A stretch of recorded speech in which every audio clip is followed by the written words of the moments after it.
So there's code on screen, pause if you want to look at it. There are also timestamps in case you just want to skip this whole opening and get to the gameplay, but yeah, pause if you need to because I'll take it down in a few seconds. Right after kind of explaining basically, if the thumbnail didn't already show, that the code is mainly there, and we did switch mysteries by the way, the code is mainly there to show how my weird collection, or I suppose it works, because again, I don't know exactly what the code looks like, but you can take a guess. So hey, also, did I hear a thing? Anyway, that was freaky because things. I don't even remember my backstory because I got freaked out. So we're gonna say Harold, and yeah, the thumbnail should kind of give you a clue as to what we're doing today, but I completely don't remember. I'm just going to say Knight Errant for now, and we'll move on with life. So yeah, as we get into Harold, Knight Errant custom character once more, but this time we have a status effect that functions similarly to my weird collection, but I've added something here and there. So, yeah, just to be even more clear with the inspect, yeah, just to show, because I can't fit everything in the description, might as well put it in the inspect, where I could put, like, lore stuff, but that'll do, and off we'll go. Charisma, Dexterity, Light, second mystery, Takshe-san, and maybe a second encounter check. But for this character specifically, if that seems too powerful, I mean, it's pretty fine, because one of the item pools is the, I think it's called the Pour pool, if I recall, because I was doing this like an hour ago and I can't remember anymore. So, yeah, you can get things like broken bottles. I don't remember if branches are included, but I assume they would be. So that, on top of everything else, I didn't really inflate, if you saw the code at the very beginning, any of the code. So I could have made it so that the Pour item pool was used more frequently, or that you had a higher chance of getting something from the Pour pool, but hey, Scissors, Kana, Botanist, Taxi, and Goal. So, off we go. We have Goal, by the way, and I distinctly remember things being terrible there. Though we also have Scissors and Taxi, so hoping we crash the Taxi. That's in-game, by the way, so yeah. Yeah, not really much else to say there. That being said, we do still need to prepare for funds, but so if you didn't already read on screen and you're only listening to me, so my amazing collection, which is what this character has for herself, does grant pretty much a random item upon defeating an enemy and completing a mystery. I was trying to make sure I was saying that correctly, because defeating an enemy might not mean the same thing to World of War as it does for, well, how a person would think. And when I say World of War, I mean the code, because if you code something a certain way and people believe another, that's a very common example of misunderstandings, which we'll talk about some game design in a minute. But yeah, just to get through the My Weird Collection explanation, or my amazing collection, yeah, that's just how it functions. So we get a random item, although you will note that I can only grab mask and rings possibly after defeating an enemy encounter, as opposed to at the end of the mystery. I think there's a chance of getting food items, but those are, you cannot get them from the other. So when I complete a mystery, I cannot get a mask or a ring, but when I defeat an enemy, I can't get something that you would get from the cookbook, basically a food item. But there, you can make it more sophisticated. One way we can do it right now, as we get a kendo helmet and something else. What else did I get? Or was it just the kendo helmet? It probably was. Actually, it says it twice, so I must have gotten 2 items, right? Oh yeah, burnt notes from the investigation. I was trying to track where it was. Anyway, we do want to equip that, by the way, so let me just do some gameplay stuff. And yeah, so you could make it more sophisticated by basically adding a lot of if-else statements. That's the real band-aid way to do it. Otherwise, you could... I'm trying to think of other ways to do it at the moment. I'm sure there are other ways to consider doing it. If you don't want to toss everything into another Ito file, whether it's another status effect item, so on and so forth. But basically, there are ways to make your own item pool in a very... not abstract way, but in a very roundabout way, which would have taken more time. So if you want to be lazy like I did, like I am in this instance, then you could just use item pools. Again, disclaimer, this is PERM. If you don't know what PERM is something that is added to World of War and allows you to basically work with the custom content I'm working with. In this case, a custom, well, the code calls it a curse, but it's more a status effect. Like my weird collection that, Yashiro? Toshiaki. Yashiro? I always get those two guys mixed up, so I apologize in advance. But yeah. And so if you notice there, I got... What did I get from that? I got a lump of flesh, it seems. So Yeah, is that from the cookbook pool or is it from the occult pool? It could be actually from both, really. Eldritch, although usually occult is occult, so... but I don't remember what's in the magical item pool, so hey, scissors, gold, yeah, let's take scissors now then. And off we'll go. Might as well drink this now. We do still have the library notes, but we'll store that as well. We'll take out things that we need. Clap bow, timeline B. And handcuffs, just in case. Because Goal is not a human enemy, if I recall. And if I don't recall correctly, then shrug. Actually, no, we'll take the bat instead. Double bat. That definitely should say... If throwing 6 to 8 damage worth of items does not result in you saving a turn in combat, it would be interesting to see that. Anyway. But yeah, so what I wanted to mention earlier was basically, I guess, more on intent in terms of developer planning. Oh, hold on, let me focus for a moment. 6, what I'd like to hit that. We're just going to guess. Oh, we're just going to gamble. Okay, good. So... we can pick up that nice ring as well.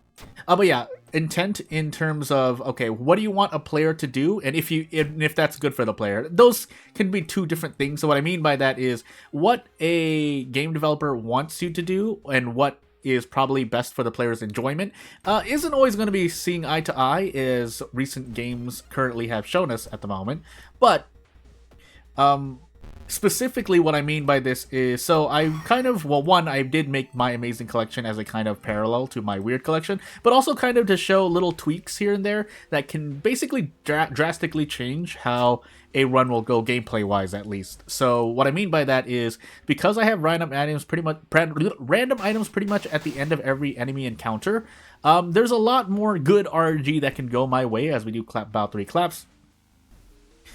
And can therefore drastically change your run. For example, we could get say the, I forget what it's called now. By the way, clap bow clap bow question mark. I'm not going to remember that. But basically, you can get a very good item that maybe increases your damage or allows you to mitigate damage. Another common example is that you get another, even if actually it might actually be better, as I forget to fill a bottle here, to get an occult diary. So say this character picks up an occult diary after defeating every enemy encounter. That's essentially at least like 21% doom, assuming you win. Or you defeat the enemies in those encounters. But you get the point. Something that seems small like that, and if you don't know, that's actually quite big, is actually quite big. So, yeah, little small tweaks there can make it easier and actually can decrease enjoyment if a player is looking for a challenge. Again, at this point, we're going into the topic of what the audience wants and what kind of audience you want to design or develop your game or balance a game in the case of gameplay balance. But you get the point. I don't think there's really much else to say on that point. But if we were to rewind back, basically incentivizing players to do certain things. Another example I can think of is basically recovery items. What I see a lot of players do, even... no, what I say even? No. Basically a lot of newer players, from what I can remember and are aware of, will like to heal basically very early on. Like when you have like 8 stamina, 9 reason, you'll like rest or something like that. But the game does not really incentivize you to do it that way. A way to actually make a player not do that is to add something that, and that's something I've thought about. That's why this is coming off a lot more clear. Basically adding an effect where the player or a character gets something good from having high stamina or reason, or proportional stamina to reason. Again, so for example, say a combat-oriented character has more than 80% of their max stamina or reason, and then when they're above that threshold, then they get faster action speed. But when they're below it, maybe you even want to penalize them so that when they go below it, they become slower in combat. That's one example. Another example is that would be more balanced for easier difficulties and make it harder on Harbinger, would be, say, if you have over 9 stamina or 9 reason, then you heal, 1 stamina and 1 reason at the end of every mystery. So the healthier you are, you get this extra HP boost. And again, it's easier on easier difficulties, because on easier difficulties you have a higher max stamina, max reason. These are, again, just off the top of my head, but I did think about it for a moment for the past few hours.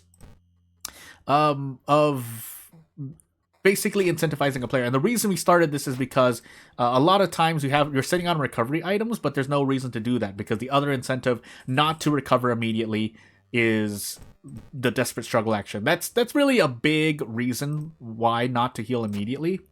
But there is a little push-pull there. I'm trying to figure out if I want to do what I want to do. You know what? We'll increase charisma and strength. But RNG. But anywho, that's yeah, we're not going to use spells. So yeah, but and the other side of that, what I was talking about earlier, is essentially if you're at 3 stamina, 3 reason, then you can heal, which is the threshold for using Desperate Struggle anyway, so you might as well wait to heal, as opposed to, hey, I'm at 5 stamina, I pop the, go get the Bane Killers, but you hurt yourself more, basically. At this current version of the game, 1.01, you hurt yourself usually more, and correct me if I'm wrong, any veterans, I'm sure there's like a few situations in which you want to increase your stamina reason higher, but for the sake of Desperate Struggle, and also because of events, you want to stay above 3 stamina, 3 reason, usually. Now, at that point, you are gambling, but again, that's player preference, and I do like this. That is a way to give a player expression, so that's not so bad. But as we have a bunch of items sitting there, I should have actually sold some of this stuff because I don't need all of it. But yeah, just really quickly, this character, if this character seems a bit strong, it's because her stats aren't really the highest either, so I kind of justified it by saying, you don't really get anything, although getting random items at the end of every successful combat encounter can be a bit much at this point. Let's just say that much. So, I guess we're gonna grab 2 packs of cigarettes, if I can talk correctly. We get a brick as well, don't need it at the moment. Actually, we probably should grab it. Shouldn't need the lump of flesh, but if we do, well, guess we're gonna find out. Keep the holy candle, because holy candle, candle and inspiring novel. That's right, because never mind, we actually have to fight Taxi. So, off we go. Maybe I should have taken the stamina healing. I mean, we get another chance here. Yeah, we're gonna take it. So, lump of flesh instead, and off we go. We have the kendo helmet, but I'm not gonna rely on that. And so for an example here, as we're reaching 4 stamina, is that, again, if you want to, you can feel free to rest. One thing here, though, is that if we lose stamina, we get pushed down to 3 stamina and below, and we can therefore immediately Desperate Struggle. And then you can heal, because, as I mentioned, I think in past videos, but I'll mention it now because it's been a while, is that when you are... I forgot what I was going to say. There's basically... Oh, yeah, I remember what I was going to say. So there's not really any harm in healing later than healing sooner, as long as you don't lose the run, basically. So again, a common example is if you're entering an event, which I don't think I've mentioned yet, is that if you enter an event and you have 3 stamina or 3 reason or below, there's a chance you just die. Obviously with some... that's kind of a really simplified version, but to explain, because of threat levels and possible threat levels, and you don't want to gamble, if you don't want to gamble, then just recover your HP, if you have the ability to do so. Again, it's not always going to be possible, but that's just a simple rule that I like to follow. You can go lower on HP if you so choose. I probably could have Desperate Struggled out of this, but at this point, again, it's not... I can use the Lump of Flesh and feel a bit better here, but we're going to take the Restless bonus, so this is me just... with my own, not strategy, but my own way of going through World of Horror, where I'm just going to heal through this. I think we have an empty bottle. We do. So let's continue onward. And so therefore, I'm comfortable. I forgot to fill the bottle. I'm comfortable being at like 4 or 5. 4 is kind of pushing it for me, but if I'm at 5 stamina or 5 reason and above, and I have the luxury of going around to heal as I need, then I won't really heal, because I know where source. And again, this is kind of a knowledge check, but I think you get where I'm trying to get at this point. And to rewind all the way back to how I started this conversation, is that you're not really incentivized to heal earlier. Like here, I'm gonna do it, but that's because I'm just feeling lazy right now. Yeah, you're not incentivized to heal sooner because there's no reason to have your HP so high when you can do perfectly fine with it below. Especially, a small little nuance here is that there are items that decrease your max stamina, or it's even just injuries as well that decrease your max stamina max reason. So therefore, being topped off hurts you more, because if you lose, say, 2 max stamina and you are at 13 max stamina and just current HP stamina, then you lose both the max stamina and the stamina that exists. So to be even to be clear there, so say for example you only have 6 stamina but your max stamina is 13. If you lose 2 max stamina, you're already at 6 stamina, so you haven't lost any stamina, and then you can heal yourself up if need be, as opposed to a situation where you rest like 4 times, you top yourself off, and then you get a max stamina status effect, and then you're just sitting there going, well, didn't need to heal that much then, I guess, because again, you lost the stamina there. Unless you're healing reason. But again, these are very, very small nuances. I had to pause there because I think I failed that and still healed stamina. But anyway, we'll just take this 1 stamina B off. Why are we taking... Oh, we have Kana. I was like, why are we taking so little damage? It's because we have Kana. So, yeah, not really much else to say. That's the run. Although we are taking Doom here, and I forgot my second encounter. So, here's hoping I get an Occult Diary, because I think Occult Diaries, the Occult item, quote-unquote, pool is actually the magic item pool, if I recall correctly. If I'm incorrect, please correct me. But, to mention, basically, I just took a bunch of Aaron Old God pools and just use them for this amazing collection status effect. Again, just to kind of display little changes, because literally the amazing collection is, this book is from the My Weird collection graphic, and this is obviously just the character at home, so with some differences, but you get what I'm trying to say at this point. Not really much else to say. We're only taking upwards of 3 to 6 stamina, so we should be able to just walk up this lighthouse. Just making sure that we don't have another Occult Diary sitting somewhere. But I'm feeling particularly lazy, so I'm not gonna even do any more than that. But yeah, without further ado, not really much else to say as this run ends. If you want to say anything, ask any questions, feel free to do so. Again, if I didn't already say the disclaimer, this is only PERM specific. This is PERM specific stuff. So if you want to play with this stuff, well, one, I haven't even thrown this status effect with this character anywhere, so there's no point in that. But the other side of that, as we think we did Scissors second, yeah, we did. I forgot my second encounter, so I'm feeling really, really scared. But, yeah, just know that this character's perm-wise does not exist anywhere yet. So, hey. Okay, I did get that. I slipped left, right, and center, so that really confused me. This counts as part of a pool? Question mark? Really? Oh, because that's right. You can add them to Ito files in Perm. Okay, yeah. Or to pools with Perm in their Ito files. I don't remember this at all, and this is actually a decision between winning and losing the run. But I forgot, so we did Scissors first. Did we? No, we did something else first. That's how I got the army knife. And then I did Scissors. Did I fight anything else in that mystery? I don't actually remember what my first mystery was. But I know my second mystery was school. Did I fight 2 enemies in my first mystery? And if so, I don't remember them at all. Because if nothing else, is going to be a 33%, if it's not the bloated teacher, where I'm guessing at one of these 3. I don't remember this at all. I think I did fight, funny enough, all 3 of these enemies in the first mystery, so I'm really just going to guess here, and I guessed wrong. So without further ado, I mean, I guess I'll see you later. Oh!